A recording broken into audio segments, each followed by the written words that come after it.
संतप्त मानस शांत हों, जिनके गुणों के गान में वे वर्धमान महान जिन विचरे हमारे ध्यान में। समय सार परमागम की 6वीं गाथा पर चर्चा आरंभ करनी है। पूज्य गुरुदेव श्री जिन 6वीं और 7वीं गाथा को ये कहा करते थे कि इन दोनों में सारा समय सार आ जाता है, यानी समय सार के अध्ययन का जो मूल प्रयोजन है वो इन दो गाथाओं को सही रूप में समझ लिया जाए तो उस प्रयोजन की सिद्धि हो सकती है। कुंदाचार्य देव ने ये प्रतिज्ञा की है कि मैं उस एकत्व विभक्त भगवान आत्मा को तुम्हें समझाऊंगा।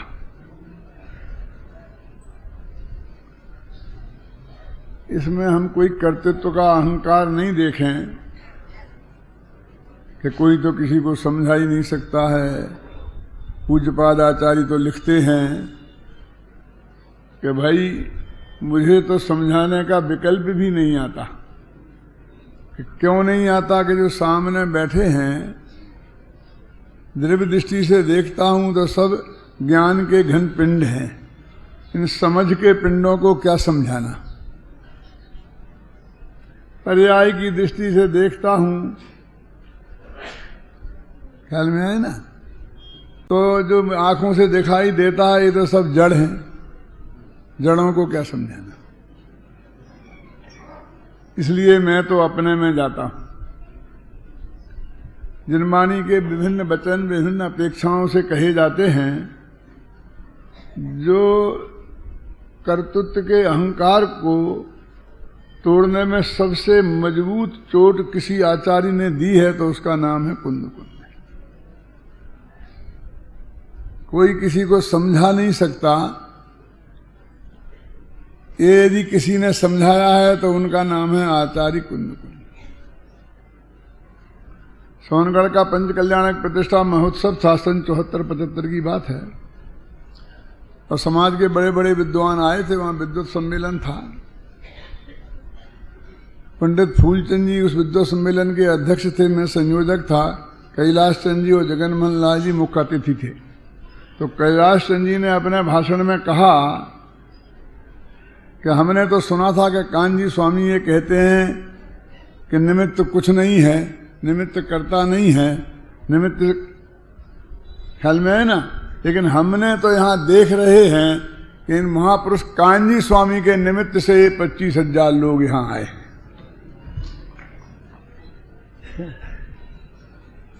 अब कैसे कह सकते हैं कि निमित्त कुछ करता नहीं है।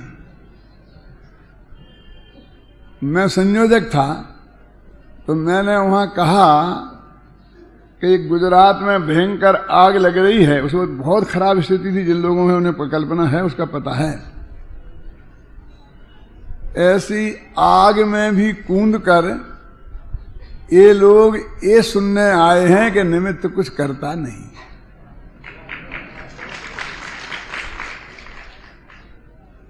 क्यों?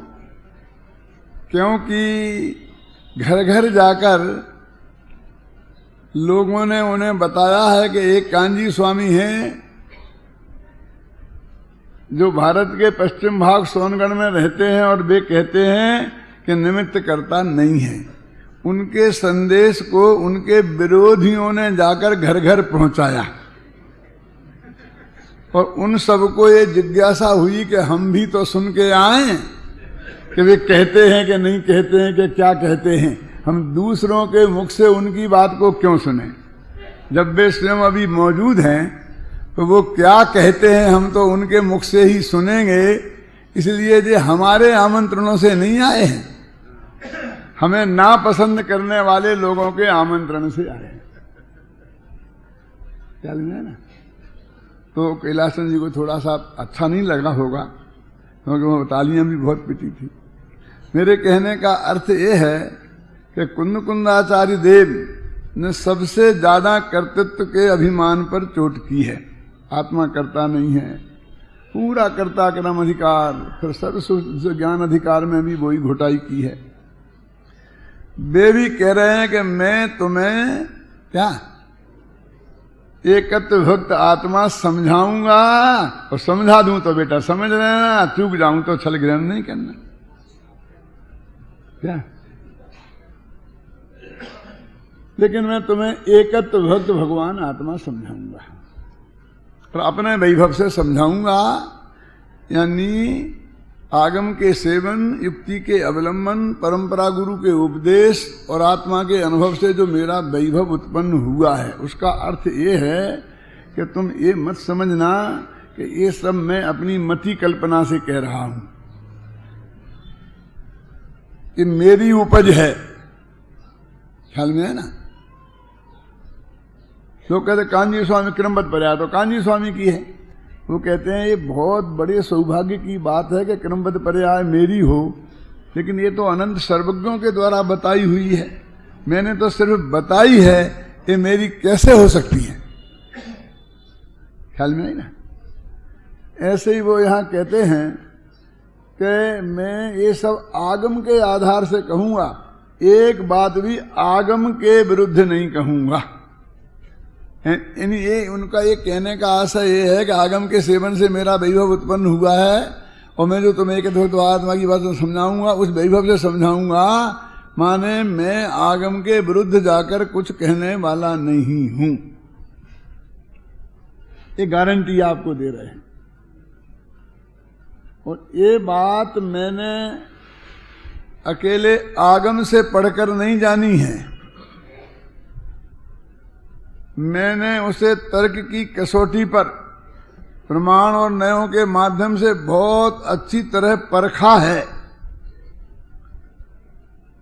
ये आगम के प्रति कोई अश्रद्धा नहीं है, आगम की बात को अपनी बनाने के लिए ये बहुत जरूरी है, क्योंकि बांचना के बाद परीक्षना और परीक्षाना के बाद अनुप्रेक्षा करने का आदेश आचार्यों ने हमें दिया है। यानी हमारी बात को तुम तरक्की कसौटी पर कसकर परखो, ये खुद सर्वज्ञ भगवान ने अथवा हमारे आचार्यों ने कहा है, और खुद कह रहे कि मैंने इसे अपने तरक्की कसौटी पर कसकर देखा है, और मेरी दृष्टि में वो 100% खरी है। उन आगम की अकेली नहीं है, मैं सिर्फ पढ़कर तुम्हें नहीं सुना रहा हूं, मैं चिंतन करके इसी निर्णय पर पहुंचा हूं कि यही परम सत्य है। और कोई मेरे चिंतन में कोई गड़बड़ी रह गई हो, और आगम की बात समझने में भी कहीं कोई त्रुटि रह गई हो, तो मैंने अपनी आचार्य परंपरा से मिलान करके जो हमारे गुरु हैं उनसे मैंने ये सर्टिफाइड किया है कि महाराज मैं ऐसा समझा हूं, ठीक है क्या? मैं ऐसा समझा हूं, ये बात ठीक है, यानी मैं वहां से भी प्रमाणित की है, और अकेली ये सुनी सुनाई बात नहीं है, ये तरक्की कसौटी पर कसी हुई बात नहीं है, अकेली पढ़ी पढ़ाई बात नहीं, पढ़ी और सुनी। आगम का सेवन माने पढ़ना, और गुरु का उपदेश माने सुनना, दोनों चीजें शामिल करी ना बराबरी की हैसियत से, और तरक्की कसौटी पर कसना।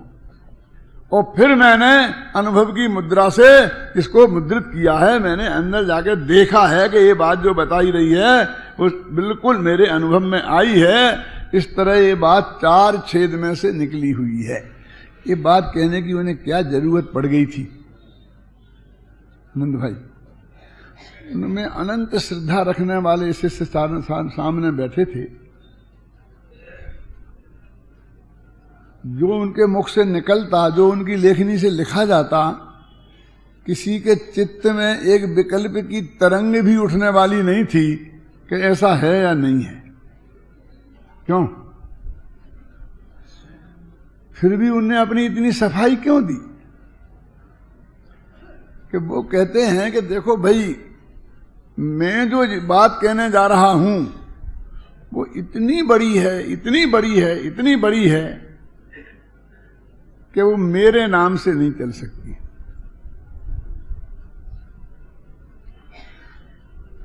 वो बात इतनी अटपटी है और इस जगत के जीवों की मान्यता के इतने विरुद्ध है कि एक एक शब्द में तुम झूठे, तुम झूठे, तुम झूठे, तुम 100 झूठे, ऐसा मुझे कहना पड़ रहा है। मैं अपनी तरफ से कैसे कह सकता हूं? तुम मानने में मनुष्यों में झूठे, तुम मानने में गुणस्थान में झूठे, तुम्हारे मार्गस्थान में झूठे। अभी मैं इतना झूठा झूठा कहने वाला हूं कि ये मेरे नाम से नहीं चलेगा। क्या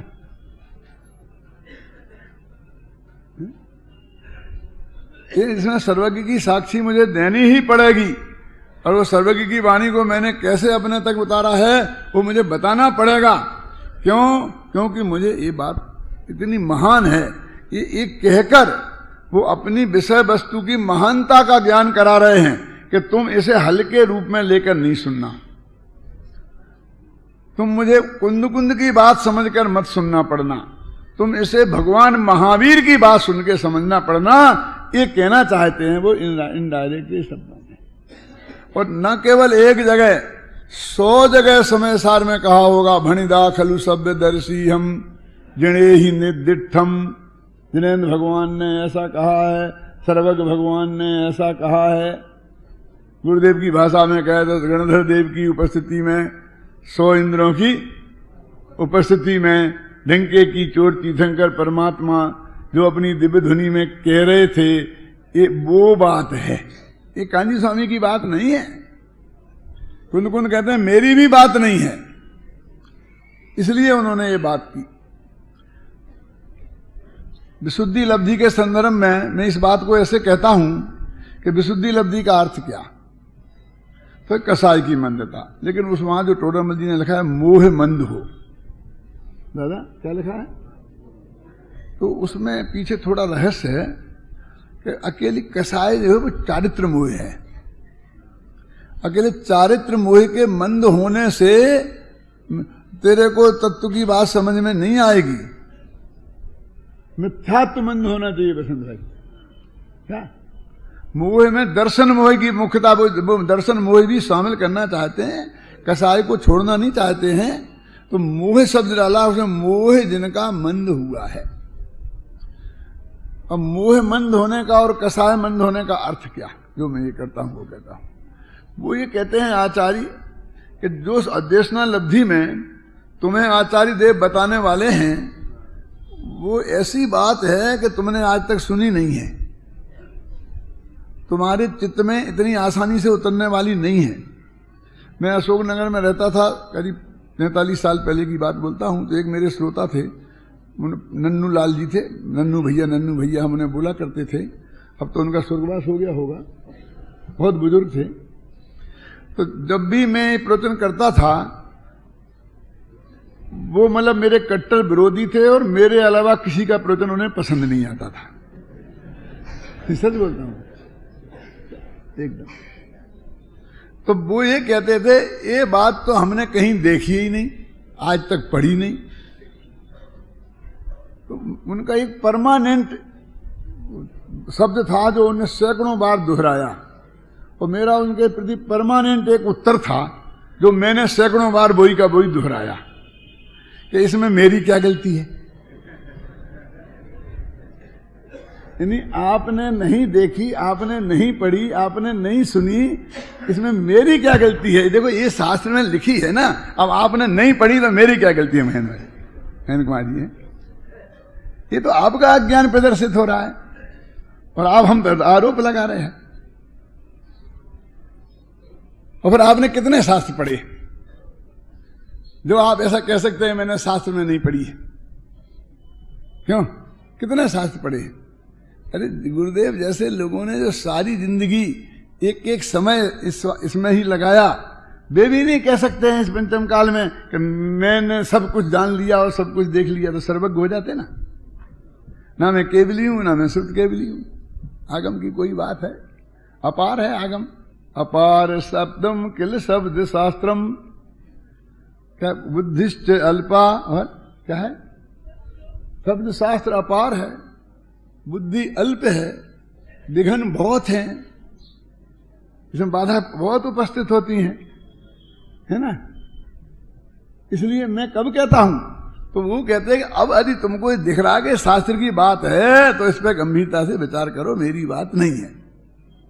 तो वो ये कहना चाहते हैं कि मंत्र विशुद्ध लब्धि में कि तुमने आज तक जो भी मान रखा है, जो भी समझ रखा है, हम हर बात को ये कहने वाले हैं कि ये झूठ है, और ये सुनना मोह मंद और कसाय मंदता के बिना संभव नहीं है।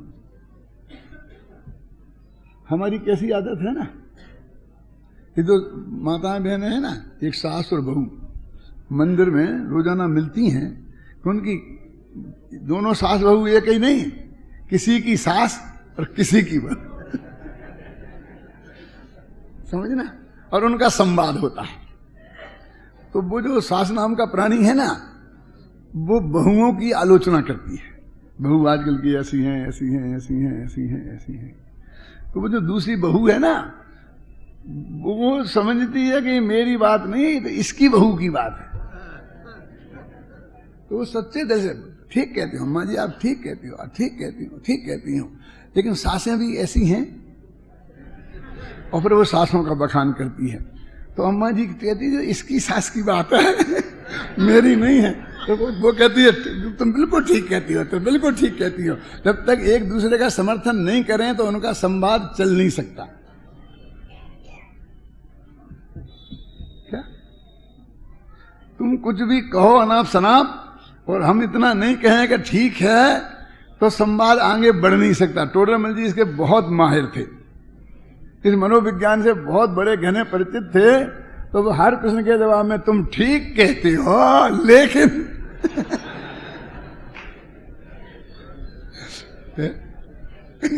कितनी भी गड़बड़ बात कहे क्यों उत्तर दे दी, लेकिन पहला वाक्य तुमने कहा सो ठीक क्यों। तो मेरे कहने का अर्थ है कि इसको ठीक ठीक सुनने की इतनी आदत पड़ी हुई है कि वो कहे और तुमको गलत। किसे बुलाया इसने, कौन बुलाया, कौन बुलाया? अगले परिश्रम में इसको किसी को नहीं बुलाना, मेरे से पूछे बिना किसी से बात नहीं करना। हमको मूर्ख समझता है, हमको समझते नहीं। आज तक पंडित तो आए हमको ये कहते रहे कि हम बहुत विद्वान हैं, हम ऐसे हैं, हम ऐसे हैं, हम ऐसे हैं। नेता आता कुछ भी ठोकता, हमारे लोग कहते हैं ना, अरे आप इतना जैन धर्म जानते हैं, हमें तो पता ही नहीं था।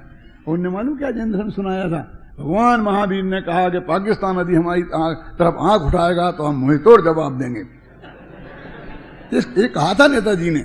और हम लोग कहते हैं बहुत बढ़िया, अरे साहब आपको इतना गहरा अध्ययन है भगवान महावीर का, हमें पता ही नहीं।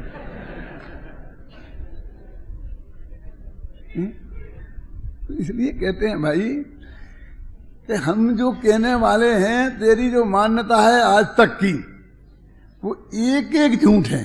तू कहने वाला है हमने ये किया, तूने कुछ किया ही नहीं।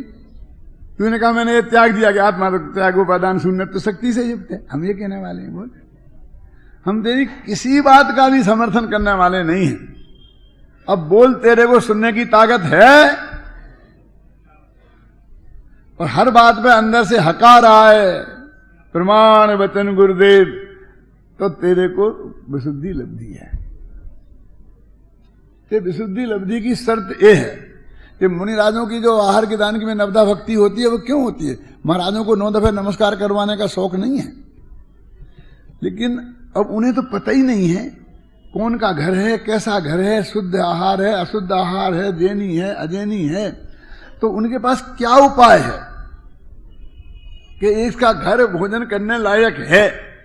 तो जो नवदा भक्ति करेगा उससे मालूम पड़ेगा कि ये जैनी है, ये मुनियों को आहार देने की विधि जानता है, इतना भरोसा तो होगा। तो इसने जो आहार जल शुद्ध कहा है वो बात में भी दम है। वो नवदा भक्ति से ये घर आहार देने लायक है इसका निर्णय करते हैं। यदि उसमें कसर है, चलो महाराज आ जाओ बढ़िया रोटी बनाइए, तो वे नहीं जाएंगे। क्यों? समझ गए ना आपकी में? क्योंकि इसको कुछ पता ही नहीं है महाराजों को आहार कैसे दिया जाता है, महाराज माने क्या होता है। ये ऐसे बात करता है जैसे हम इसके दोस्त हों, ये तो हमारे गले में हाथ डालना चाहता है। क्यों? उसके पीछे कोई मान अभिमान की बात नहीं है। तो वो देशना लब्धि, वो कहते हैं कि हम जो कहने वाले हैं वो भजन तुम भगवान महावीर की वाणी समझकर सुनना बेटा, कुंद कुंद की नहीं समझना। अरे कुंद कुंद से लेकर आगे तक सभी, और मैं तो कहते ऊपर तक गणधर देव तक।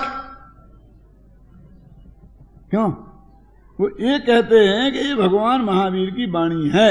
बस प्रमाण तो हमारे यहां एक सर्वज्ञ परमात्मा है जिसकी दिव्य ध्वनि खिली, बाकी सब ज्ञानियों, गणधर देव से लेकर चौथे गुणस्थान वाले तक, मैं तो कहूंगा गणधर देव से लेकर गुरुदेव तक, सब ज्ञानियों की बात उस सर्वज्ञता के आधार पर, सर्वज्ञ भगवान की दिव्य ध्वनि में आई है, उसके आधार पर प्रमाणित है। इसलिए आगम का सेवन, युक्ति का अवलंबन, परंपरा, गुरु का उपदेश, ये 3 शर्तों की जरूरत है। लेकिन कोरी बातें ही बातें ना हो, इसलिए वो आत्मानुभव की शर्त लगाई है। और वो कहते हैं कि अभी ये बात मैं तुमसे कह रहा हूं, तुम्हें समझाने के लिए कह रहा हूं, समझ में आ जाए तो ठीक है, नहीं आए तो फिर मैं हाथ जोड़ता हूं, लेकिन छल नहीं करना। तो ये कहकर वो अपनी बात को तुम कितनी गंभीरता से सुनना, इसके लिए कह रहे, इतना अपने कर्तृत्व का अभिमान पोषण करने के लिए नहीं कह रहे, है ना। और ना तुम्हें उन्हें तुमसे माफी मांगने का कोई विकल्प है।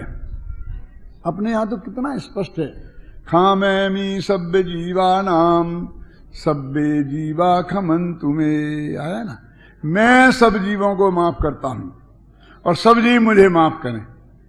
क्या पागल हो गए? मैं सब जीवों को माफ करता हूं, कोई तुमसे माफी मांग रहा है? ये कीड़े मकोड़े मक्खी मच्छर तुमसे कब माफी मांगने आए थे? बस अपनी तरफ मियां मिट्टू बने, मैं सबको माफ करता हूं, मैं सबको माफ करता हूं। अरे माफ करता हूं का अर्थ है उसके प्रति जो मेरे हृदय में क्रोध भाव है, मेरे हृदय में जो देश भाव है, मैं उसका परित्याग करता हूं, ये अर्थ है। और उसके परित्याग करने के लिए मैं किसी के पराधीन नहीं हूं। यदि जो माफी मांगे उसे ही माफ करने की बात होती आगम में, तो फिर जो श्रेणी पंचेंद्रीय मनुष्य हमारे सामने हैं, बस उनसे ही हमारा ये बात होती। तो सब जीवों को माफ करता हूं, माफी मांगता हूं का मतलब कहां होता? ये संवाद वाली बात नहीं है क्या? दोनों की उपस्थिति जरूरी नहीं है। ये आहार दान और ज्ञान दान नहीं है। आहार दान में एक लेने वाला चाहिए, देने वाला चाहिए, वो माल भी चाहिए। ज्ञान दान में भी एक लेने वाला चाहिए, एक देने वाला चाहिए, वो माल भी चाहिए। ये दान नहीं है, ये तो त्याग है कि मैं, अब मेरे हृदय में जो द्वेष भाव है मैं उसका परित्याग करता हूं, बिना किसी अपेक्षा के कि वो अपनी, यदि वो माफी मांगकर अपनी मान कसाय का त्याग नहीं करना चाहता है तो मैं अपनी क्रोध कसाय को रखने के लिए बाध्य नहीं हूं। बिना उसके भी मैं अपनी क्रोध कसाय का परित्याग कर सकता हूं। नहीं तो जीव मोक्ष कैसे जाते? और फिर कहते हैं मैं सब जीवों की माफी मांगता हूं। तो मक्खी मच्छर से माफी मांगते हो? क्यों नहीं मांगूंगा? मैंने उनके प्रति अपराध कम किए हैं क्या? एक मच्छर ने हमें काटा तो हम दम से ऐसा लग रहा है, उसने बेचारे ने कितना आपका खून पिया था?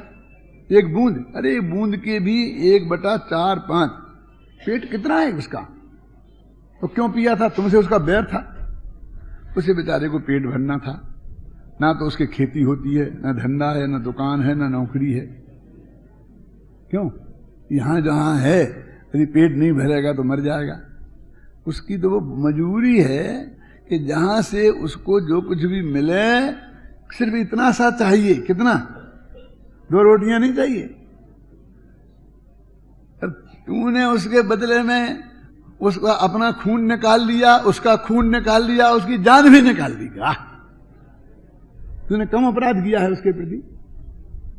एक ककड़ी के चोर को कटार की सजा नहीं है। अरे इतनी नहीं महन कुमार जी, पाटनी जी, कि आजकल मच्छर बहुत हो रहे हैं। वो डीडीटी छिड़कने वाले को बुलवाओ ना, अपने घर में सब बिल्कुल डीडीटी छिड़कवा देते हैं। वो डीडीटी माने एक मच्छर ने तेरे को क्या काटा, घर में एक मच्छर जिंदा नहीं रहना चाहिए। उनके कुल के कुल तू नाश करेगा। बाकी मच्छरों ने तेरा क्या किया भैया? ये तो दोनों आत्मा पृथक पृथक है ना। और तू डीडीटी छिड़कवाएगा तो अकेले मच्छर मरेंगे, मक्खियां नहीं मरेंगी, कॉकरोच नहीं मरेंगे और कीड़े मकोड़े नहीं मरेंगे।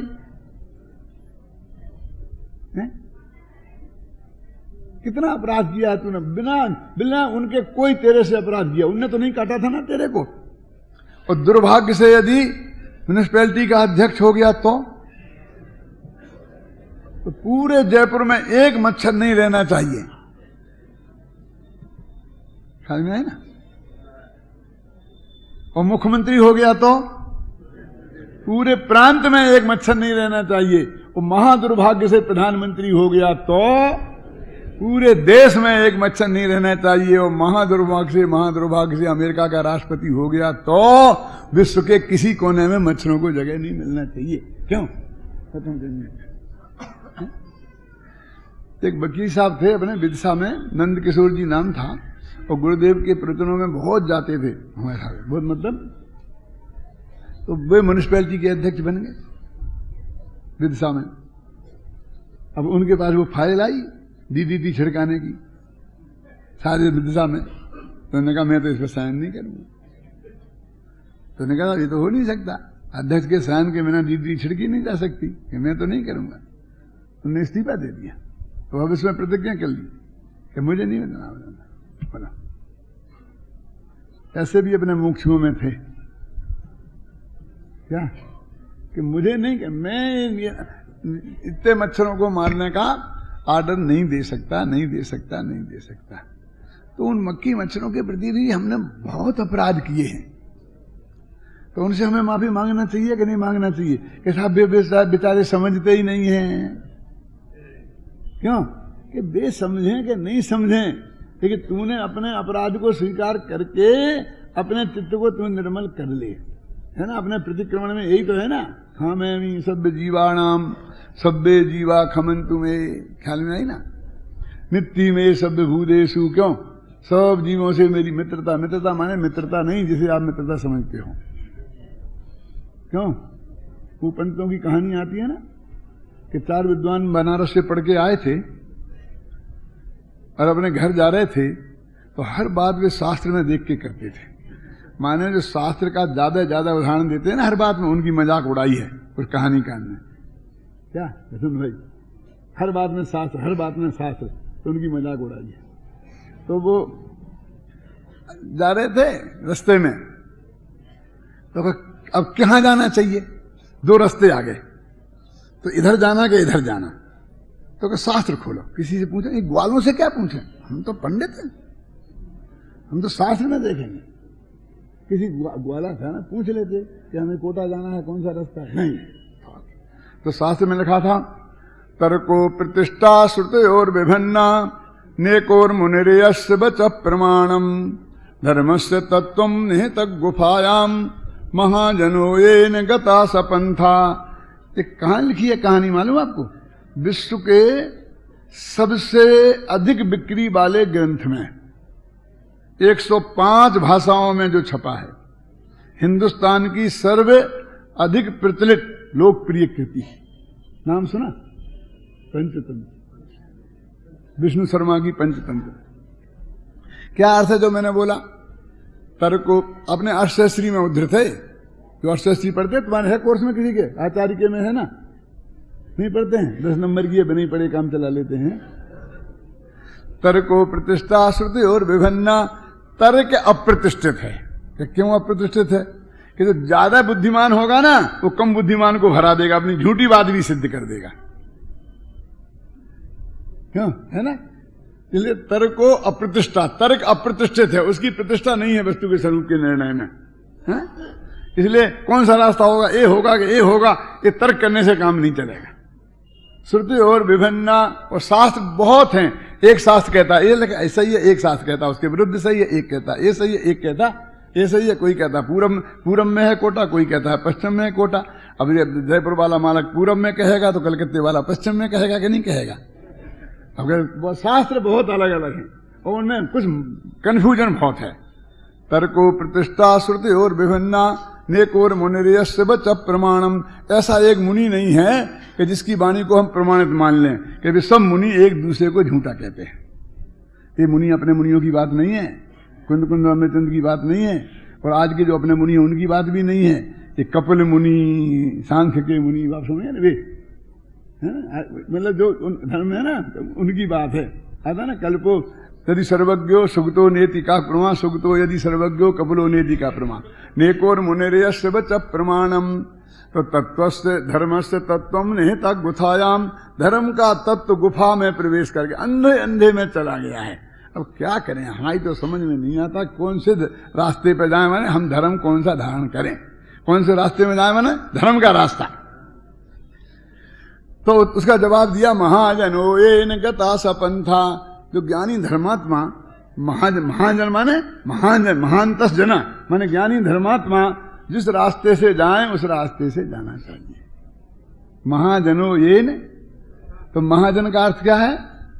सर्वज्ञ भगवान से लेके ज्ञानी धर्मात्मा तक, ये महाजन है। और राजस्थान में महाजन किन्हें कहते हैं? सूदखोरों को। क्यों? तो एक व्यापारी मर गया था, तो उसकी अर्थी जा रही थी, उस अर्थी में बहुत महाजन आए थे। तो उन्होंने कहा कि इसमें लिखा है कि महाजनो एक गथा सा पंथा, जहां से महाजन लोग जा रहे हैं उस तरफ चले जाना, यही रास्ता है, इसलिए अपन इनके साथ चलो। तो उनके साथ चल दिए। क्या है? उनके साथ चल दिए तो कहां पहुंचेंगे? मसान में पहुंच गए। अब वहां एक गधा रेंक रहा था, उसने लिखा है, मैं पूरी नहीं सुनाऊंगा, यही तक बस। एक गधा रेंक रहा था, तो उन्होंने कहा ये कौन है? तो पोथी खोल। क्यों? तो उस पोथी में लिखा था, दुर्भिक्ष में, मसान में, युद्ध में 2-5 जगह लिखी थी। इस मसाने च यह तिष्ठति स बांधवा, इनमें जो तेरे साथ खड़ा रहे वो तेरा भाई है। युद्ध के मैदान में जो तेरे साथ खड़ा रहे, संकट में जो तेरे साथ खड़ा रहे, तेरा दिवाला निकल गया हो तो तेरे साथ खड़ा रहे, माने संकट में साथ नहीं छोड़े। आप सुने ना, समृद्धि में तो सारी दुनिया आगे पीछे चक्कर खाती है, लेकिन संकट में जो साथ रहे वो मित्र है। तो ये गधा, यहां पर हम संकट में फंस गए, कहां आ गए? मसान में। अब रास्ता दिखता नहीं है। तो ये जो संकट में हमारे साथ खड़ा है, इसलिए ये हमारा मित्र है, तो उसके गले लगने लग गए। ऐसा मतलब नहीं समझना। थोड़ा और बता दूं आगे, तो मतलब एक कदम आगे और बता दूं, ये कहते बता दो। फिर वो एक नदी के किनारे पहुंचे, उस लिखा है, शास्त्र में लिखा है, एक नदी के किनारे पहुंचे, और नदी के किनारे में वो पार हुए, पार होना चाहते थे। तो इसमें एक पार हुआ तो वो डूबने लग गया, घुसते से डूबने लग गया। तो दूसरे ने फटाफट उसके चोटी पकड़ ली। पहले पंडितों की लंबी लंबी चोटी होती थी ना, महिलाओं के जैसे बाल होते, ऐसी चोटी थी उसकी। तो उसने उसकी चोटी पकड़ ली और कहा अब क्या करना चाहिए? कि शास्त्र देखो।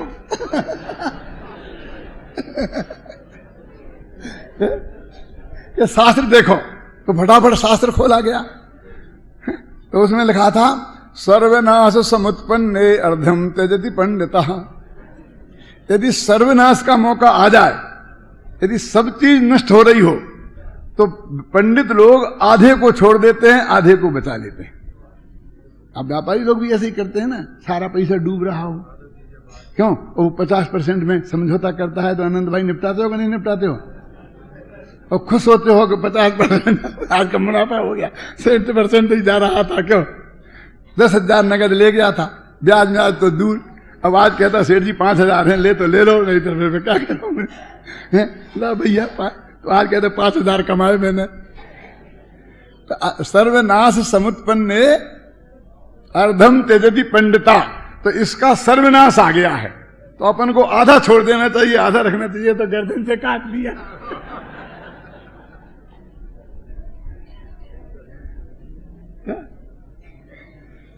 बहुत लंबी कहानी है।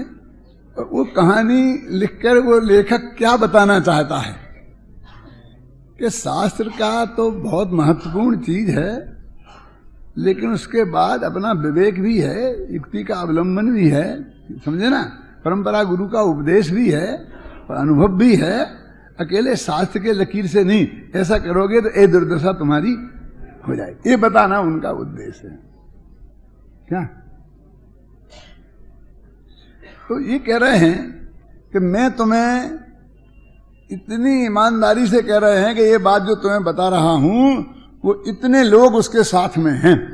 अकेले पंडित टोडरमल को या आचार्य कुंद को या स्वामी जी को नहीं समझना। ये आगम का सेवन माने पूरा आगम इसके साथ है, युक्तियों का अवलंबन में पूरी युक्तियां इसके साथ में है, पूरी आचार्य परंपरा इसके साथ है ना, और अनुभव इसके साथ है। और मैं कहूंगा और तुम छल ग्रहण नहीं करना। अब देखिए, अब अगली छठवीं गाथा की जो उत्थान का लिखी उसमें क्या लिखा, कोसौ शुद्धात्मा इति चेत। क्या अर्थ है इसका? वह शुद्धात्मा कौन है ऐसा यदि कोई पूछे। इति चेत, इति चेत का अर्थ क्या होता है? न्याय शास्त्र पढ़ने वाले सब जानते हैं ना, तथा ही का क्या नक्की है, तथा ही इति चेत तदप्य सत। एक वाक्य नक्की है बिल्कुल, जो न्याय शास्त्र वाले उनको बहुत परिचित हैं, हजारों बार आते हैं कदम कदम पर। इति चेत माने ऐसा यदि कोई कहे, माने कोई कह नहीं रहा, वो अपने ही मन से उस प्रश्न को खड़ा कर रहे हैं। क्या आचार्य कहते हैं कि कोई यदि ऐसा पूछे कि जिस शुद्धात्मा की तुमने हमें बात करी है वो शुद्धात्मा कौन है, तो उसके उत्तर में ये छठवीं गाथा है कि न भी हो दीप मत्तो न मत अपमत्तो जान गो द्विजो भावो एवं भणन्ति शुद्धम प्राणो जोशो दिशो चैवे। कि वह ज्ञायक भाव ना प्रमत्त है ना अप्रमत्त है। ठिकाना है कुछ, क्या बोलते हैं समझ में नहीं आता। 1 मिनट पहले प्रतिज्ञा की थी कि मैं एकत्व विभक्त आत्मा बताऊंगा। उनने तो क्या प्रतिज्ञा की थी? पहले तो कही दिया अकेले एकत्व की, फिर बीच में विभक्त महाराज जुड़ गए, फिर एकत्व विभक्त हो गए। और अब शिष्य शुद्धात्मा कौन है? ये पूछता शिष्य कि एकत्व विभक्त आत्मा कौन है। न्याय की बात ये थी ना कि हम जो समझाने की प्रतिज्ञा की वही पूछना चाहिए ना। तो शिष्य पूछता है कि शुद्धात्मा कौन है, तो ये बताते नहीं है शुद्धात्मा कौन है। वे बताते हैं जो प्रमत्त नहीं है और अप्रमत्त नहीं है, ऐसा ज्ञायक भाव। वे ज्ञायक, अभी तूने नया तीसरा शब्द ठोक दिया, ज्ञायक भाव। अभी शुद्ध की बात नहीं करते, एकत्व बोलते थे, फिर एकत्व भक्त बोलते थे, फिर क्या बोल दिया? शुद्ध, और फिर ज्ञायक भाव कह दिया, और फिर क्या एवं। अब देखो क्या है, ये शब्द एकार्थवाची है। शब्द कौन? शुद्ध है, ज्ञायक भाव है, एकत्व भक्त आत्मा है, त्रिकाली ध्रुवगमान आत्मा है, दृष्टि का विषय है, ध्यान का ध्येय है, परम शुद्ध निश्चय नय का विषय है, परम पारणामिक भाव है, परम शुद्ध परम भावग्राही शुद्ध दिव्यार्थिक नय का विषय है। ये सब एक है। गुरुदेव तो 100 से ज्यादा गिनाते थे ऐसे नाम। लेकिन फिर अमृतचंद्राचार्य ने वहां तो इतनी लंबी एकत्व भक्त की बात करी, और यहां शुद्ध ऐसा हेडिंग क्यों लिखा? क्यों संजीव? क्योंकि एवं भणन्ति शुद्धम गाथा में ऐसा लिखा है, तीसरी पंक्ति में देखो, एवं भणन्ति शुद्धम, उसे इस प्रकार शुद्ध कहते हैं। तो जब उत्तर में ये आ रहा है कि शुद्ध कहते हैं, तो उन्होंने प्रश्न में वही डाल दिया कि शुद्ध किसे कहते हैं। समझे ना? समझ गए आप? क्योंकि उत्तर में अगली गाथा में ये आ रहा है, प्रतिज्ञा तो की थी एकत्व भक्त आत्मा की, और वो क्या कहते हैं? एवं भणन्ति शुद्धम। तो उसको शुद्ध कहते हैं ऐसा नहीं, इस प्रकार शुद्ध कहते हैं। अभी मैं इसका अर्थ करूंगा बाद में। इस प्रकार शुद्ध कहते हैं, और वो तो जो है सो है। तो इन्होंने गायक भाव डाल दिया, तो फिर पारणामिक भाव क्यों नहीं? परम पारणामिक भाव क्यों नहीं? क्यों? कि पारणामिक भाव और परम पारणामिक भाव भी 6 द्रव्यों में होता है, खुदगल में भी होता है। पारणमय भाव किसमें नहीं होगा? तो हमें तो आत्मा की बात करनी है।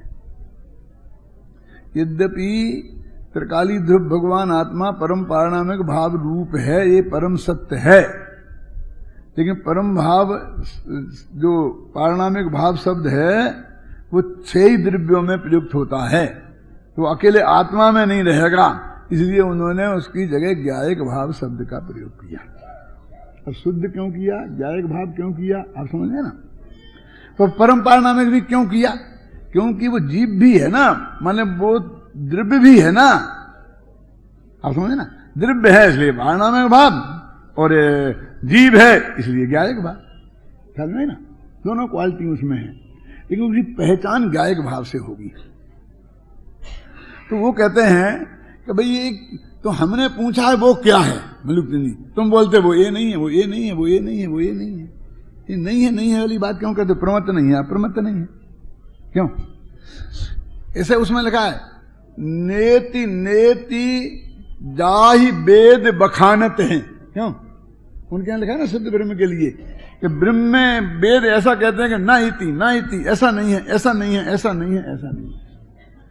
और पंचाध्यायी में पांडे राजमल जी लिखते हैं न तथा न तथा न तथा न तथा। अब न तथा में उसमें क्या है, उसमें क्या फर्क है बोलो? नेति नेति और न तथा में क्या फर्क है? न तथा। तो कहते हैं कि निश्चय नय की विषय वस्तु कौन से शब्द से वाच्य है, तो वो कहते हैं ना तथा शब्द से वाच्य है। ना तथा शब्द से वाच्य माने ऐसी नहीं है, ऐसी नहीं है, ऐसी नहीं है, ऐसी नहीं है, कैसी के क्या बताएं है, हम तो एक कैसी नहीं है वो समझ लो। क्या ना तथा माने अरस, रस रूप नहीं है, गंध रूप नहीं है, स्पर्श रूप नहीं है, उद्गल रूप नहीं है, राग रूप नहीं है, द्वेष रूप नहीं है, 29 भावों रूप नहीं है। ये अभी बताने वाले ना 29 भाव आएंगे ना, कहां से, कौन सी कहा था मैं? 50 से 55 कहा था, वो आगे जीव वर्ण आदि से और गुणस्थान पर्यंत जो भाव है ना 29 प्रकार के, वो नहीं है, नहीं है, नहीं है, एक पूरे जीवाधिकार में रटन लगाएंगे कि ये नहीं है, ये नहीं है, ये नहीं है, ये नहीं है। अरस्म रूप अंगंधम अव्यक्तम चेतना गुण समद्धम, ये सब 49वीं गाथा में कहा ना, तो ये ना है, ना है, ना है, क्योंकि वो है, वो स्वाद का विषय है, वो वाणी में बहुत आता ही नहीं है, आता तो बहुत इशारे से आता है। क्या? तो फिर ये ना तथा से काम कैसे चलेगा? कहते बहुत क्यों नहीं चलेगा, क्योंकि जिस जीव को इसने भगवान आत्मा मान रखा है बस वो नहीं है, वहां से तो हटेगा इसका उपयोग। क्यों बोलो? मैं पूछता हूं कि आप किसी रास्ते पे जा रहे हो, आपको अजमेर जाना है, तो एक आदमी आपको ये बता देगा कि ये अजमेर का रास्ता नहीं है। तो अजमेर का रास्ता कौन है? कि भाई बे नहीं जाता हूं, मुझे पता नहीं है, लेकिन ये नहीं है, ये बात पक्की है, ये तो दिल्ली जाता है। क्यों? तो आपने उसका कुछ ने आपका काम किया, कुछ का नहीं किया, बोलो? कम से कम आगे कदम बढ़ाने से तो रोक दिया। अब फिर पीछे कहां जाना है, अब तुम दोबारा निर्णय करना। तो उसने कुछ भी काम नहीं किया, ऐसा नहीं है। शरीर नहीं है, स्त्री नहीं है, पुत्र नहीं है, मकान नहीं है, जायदाद नहीं है, रूप नहीं है, रस नहीं है, गंध नहीं है, राग नहीं है, द्वेष नहीं है, मोह नहीं है। क्यों है? क्यों? तो वो कहते हैं कि न प्रमत्त नहीं है, अप्रमत्त नहीं है, यहां भी वही शुरू किया। अब ये दिक्कत है कि प्रमत्त किसे कहते हैं ये समझो, और अप्रमत्त किसे कहते हैं? हमें गले में ये मर दिया। टीका मालूम काय को कहते हैं? इसी का नाम टीका है। क्या उनने लिख दिया प्रमत्त नहीं, अप्रमत्त नहीं, अब टीकाकार की जिम्मेवारी है प्रमत्त अप्रमत्त को समझाए, और फिर वो ये कहे कि ये नहीं है, ये नहीं है, ये समझाने के लिए उन्हें समझा समझ गए ना? क्या नहीं है आत्मा, तो प्रमत्त नहीं है और अप्रमत्त नहीं है। तो जैसे हमारे लिए तो आत्मा से भी ज्यादा अपरिचित शब्द प्रमत्त और अप्रमत्त है।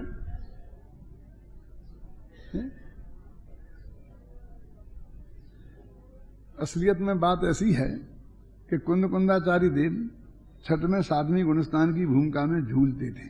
वो झूलते थे, फिर झूलने शब्द बोलने से भी मैं समझना कि अपने घर से झूलते रहते होंगे, वो तो ऐसे स्थिर रहते हैं और उसमें 6वां और 7वां हो जाता है, और उसको ही झूलना कहते हैं। अब हम क्या करें, हमने झूलना है, ऐसा ऐसा देखा हम ऐसे झूलते रहते होंगे, ऐसा ऐसा कुछ नहीं है। माने 7वें में चले जाते हैं, आप 6वें में आ जाते हैं, 7वें में चले जाते हैं, 6वें में आ जाते हैं, आप समझेंगे ना, ये इतना अर्थ है। तो वो 6वें 7वें गुणस्थान में झूलते हैं। तो अब कुंद कुंद आचार्य कौन से गुणस्थान वाले हैं? प्रमत्त। 6वें गुणस्थान का नाम है प्रमत्त और 7वें गुणस्थान का नाम है अप्रमत्त। तो अब भी चूंकि दोनों में झूलते हैं एक एक क्षण, अभी क्या बताएं? गुणस्थान पे क्लास ले सकते हैं अन्ना जी 15 दिन, लेकिन एक गुणस्थान वाले को ये नहीं बता सकते थे अब ये 6वें में, अब ये 7वें। मोटा मोटा बता सकते हैं कि उपदेश दे रहे हो तो 6वें में, और ध्यान कर रहे हो तो ये तो कैसा है, ये तो शास्त्रीय है, माने ये प्रैक्टिकल नहीं है। ये क्या है, क्या बोलते, थ्योरिकल, कोई थ्योरी समझाइए। अभी वो ऐसा है कि आहार भी ले रहे हैं और सोती शुद्धोपयोग में चले जाए बीच में, क्यों? वो प्रवचन के बीच में भी शुद्धोपयोग में चले जाए। अपने गुरुदेव क्या नहीं देखते थे अपन कि किस तरह से एकदम मग्न हो जाते थे अंदर। और अपने जो पूजा करते हो ना आप रोजाना, तो उसमें कहता है कायो सगम करोमी हम, क्या करते हो उसमें? 9 दफे नमो का मंत्र पढ़ने लगते हो। ये तो क्या करे, अब कोई समझता नहीं है। कुछ तो आचार्य ने पकड़ा दिया खिलौना, पढ़ो ये खिलौना, न पढ़ो नमो का मंत्र। तो क्या है उसका अर्थ कुमार जी? उसका अर्थ ये है कि अब मैं आत्मा में जाता, वो भगवान की भक्ति करते करते वो अपने आत्मा में चला गया कुछ क्षण को, और फिर आकर शुभोपयोग में आया, समझ लीजिए। उसका नाम कायोत्सर्गम करोमि है। अब ये कायोत्सर्ग की इतनी मट्टी पलीत की है हमारे जैनियों ने। क्या कोई एक सवासन होता है ना, जिसका नाम है सवासन। सवासन माने बिल्कुल मुर्दा जैसा, उस मुर्दा जैसे को कायोत्सर्ग नाम दे दिया है। हम इतनी कम बहुत नाराज हो जाते थे। अब वो साधारण लोग नहीं, बहुत बड़ा ग्रुप है ना? क्या है अब किया उन्होंने, अब क्या करे उसका? इतने मतलब इतना धर्म का महान शब्द है जो आत्मा के अनुभव का शब्द है, और उसको वो सवासन के रूप में ये कर दिया। और ऐसे एक शब्द ने कई शब्दों की ये दुर्दशा की है। अब ना अनुप्रेक्षा होती है ना, अनुप्रेक्षा तो 12 भावना, और प्रेक्षा वो ध्यान, ध्यान के पहले हो वो अनुप्रेक्षा, उसी बात का। अकलंग देव ने लिखा है दादा कि जब वो चिंतनात्मक होता है तो 12 भावना अनुप्रेक्षा कहलाती है, और जब वो ज्ञानात्मक हो जाता है तो वो ध्यान कहलाता है। चीज वही है। त्रिकाली द्रव्य भगवान आत्मा चिंतन में है तो अनुप्रेक्षा, और ज्ञानात्मक मतलब चिंतन खत्म हो गया, प्योर ज्ञान में रह, अकेला ज्ञान रह गया, तो ध्यान, ध्यान उसे बोलते हैं, धर्म ध्यान बोलते हैं। परिभाषा दी है अकलंग देव ने। और मैंने कौन सी किताब में, किरमत पढ़ाई किताब में 12 भावना अनुप्रेक्षा मेरी किताब है ना, उसमें मैंने दिया है, कोट किया है। तो ये जो प्रमत्त और अप्रमत्त शब्द माने क्या? तो 6वें गुणस्थान का नाम है प्रमत्त संयत, और 7वें गुणस्थान का नाम है अप्रमत्त संयत। अब जैसे वो कल आई थी ना, तीव्र कसाय में होता है 6वां गुणस्थान, अब ऐसे ही उसका नाम प्रमत्त माने होता है प्रमादी, आलसी। फिर झगड़ा खड़ा हो जाएगा अब यार कि तुमने कह दिया तीव्र कसाई मुनराज को, 6वें गुणस्थान वालों को, और फिर यहाँ कह रहे होगे कि वो क्या है, प्रमादी। तो प्रमत्त का अर्थ क्या, अप्रमत्त का अर्थ क्या? अपन समझते आलसी है, कुछ नहीं है। देखो, और दूसरे कहते ये इनको तो आलस तो है ही नहीं, घोड़े जैसे दौड़ते हैं, हर काम बिना ट्रेन नहीं पड़ती है, हर काम अप टू डेट चाहिए। क्यों आलोक जी?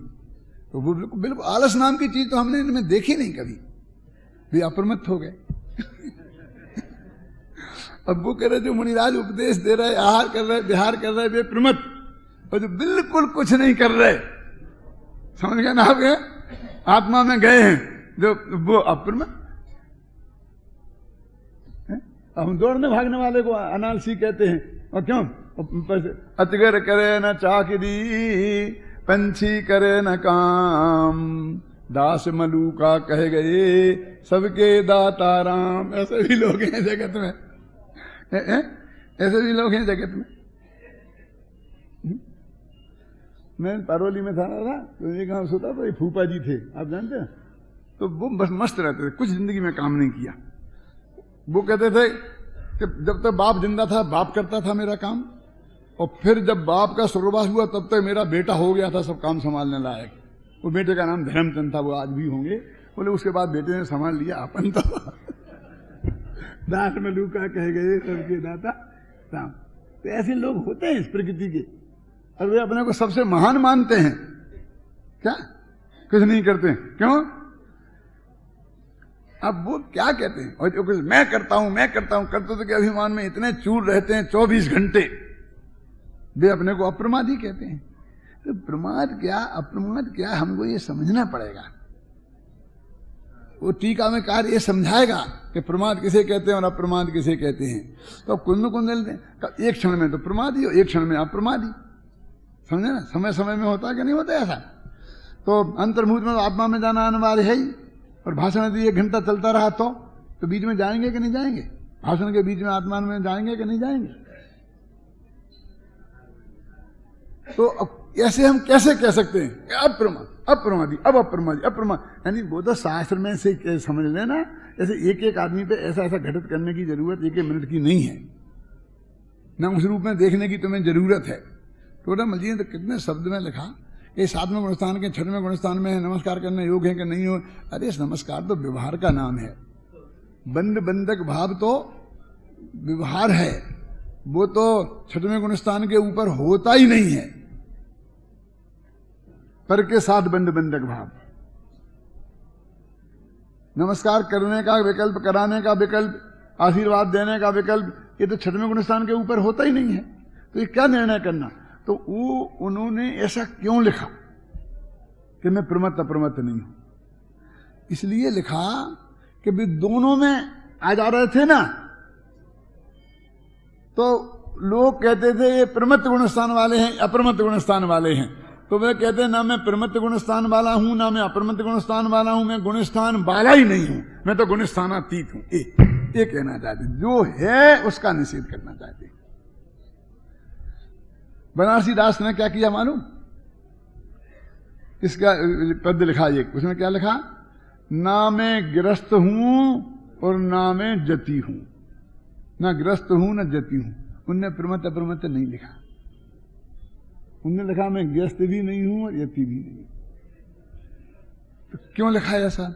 उसके पीछे भी बहुत महत्वपूर्ण बात है कि वो श्वेतांबर मत में पैदा हुए थे, श्रीमाल जाति के थे। गुरुदेव भी श्रीमाल जाति के थे, वे भी श्रीमाल जाति के थे।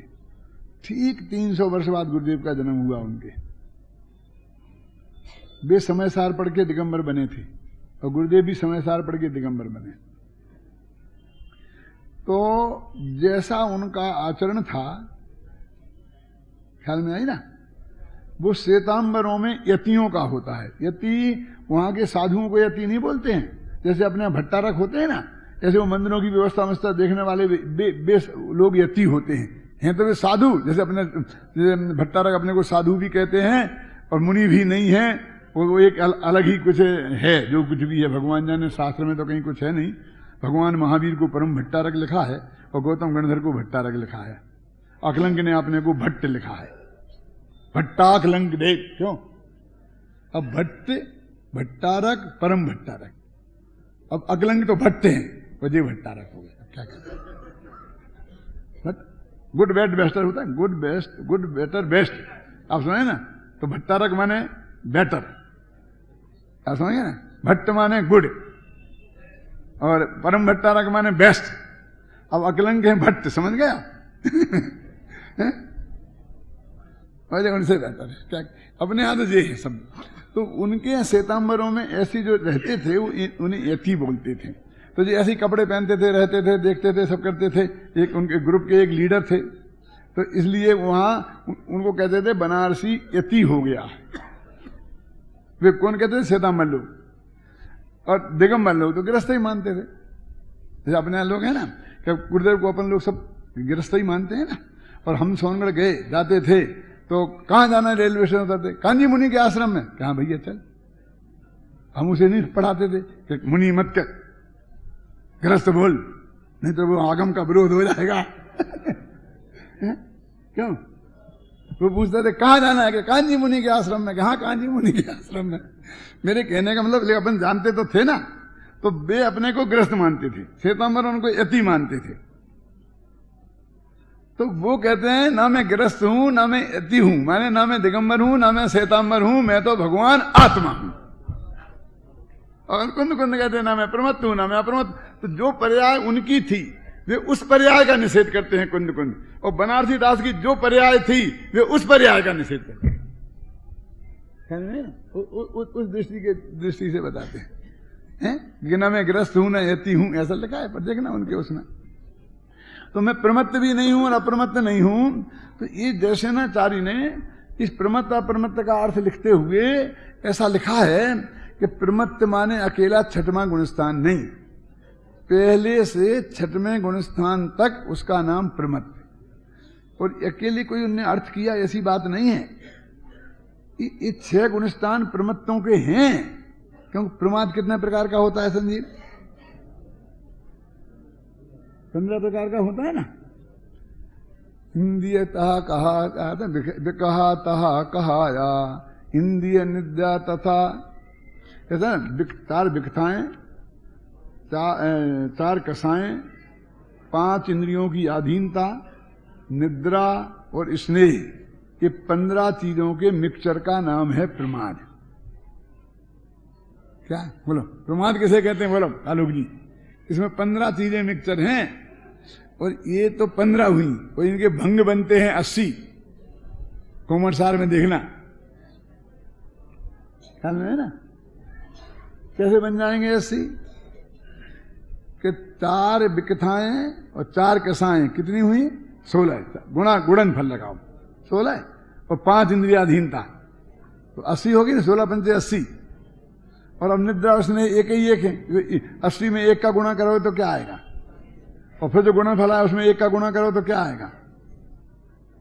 क्यों? ऐसा ही है ना। तो प्रमाद 80 तरह के भी होते हैं, 15 तरह के भी होते हैं, और वे नहीं हो उनको अप्रमत्त बोलते हैं। तो उसमें तो कसाएं भी आ गई, तो 4 ही कसाएं आ गई ना। तो जिसको तुम अप्रमत्त गुणस्थान कह रहे हो संजमन कसाय तो है, तो पूरा अप्रमत्त कहाँ है वो? लेकिन इतना ज्यादा अप्रमत्त हो गया कि 3 कसाय का अभाव हो गया, थोड़ा सा बाकी रह गया, कर्जा 2-4 रुपए का रह गया हजारों में, तो चुक गए ही मान लेते हैं। समझ गए ना आपके में? तो ये प्रमत्त, ये है जब तक प्रमत्त। और अभी ये नहीं है तो अप्रमत्त, तो नहीं है तो कसाय तो 10वें गुणस्थान तक जाती है। तो कसाय का मिक्सचर उसमें है, ख्याल में आई ना आपकी में? तो वो उसको गौण कर दो। वो उसे तो कसाय उनने अलग लिखी ना। हाँ, मिथ्या तो वृत्ति प्रमाद कसाय अलग क्यों लिखी? क्योंकि अकेला प्रमाद कह के छोड़ देते तो वो संजलन कसाय का मामला नहीं आता। तो वो ये कह रहे हैं कि ये 14 गुणस्थान हो गए। प्रमत्त में पहले से 6, तो अकेले 6वें में तो संजलन कसाय का तीव्र उदय है, लेकिन पहले में संजलन उस कसाय का तीव्र उदय नहीं है। अरे तो अनंतानुबंधी का है, प्रत्याख्यान का है, प्रत्याख्यान का है, सबका। ये तो महाप्रमत्त है ना,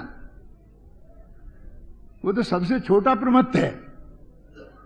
तो उसके पहले के सारे महाप्रमत्तों को भी शामिल कर लो भी कहते हैं। और बाद में 7वां गुणस्थान अप्रमत्त है। अरे उसमें तो कसाय है, लेकिन वो 13वें 14वें गुणस्थान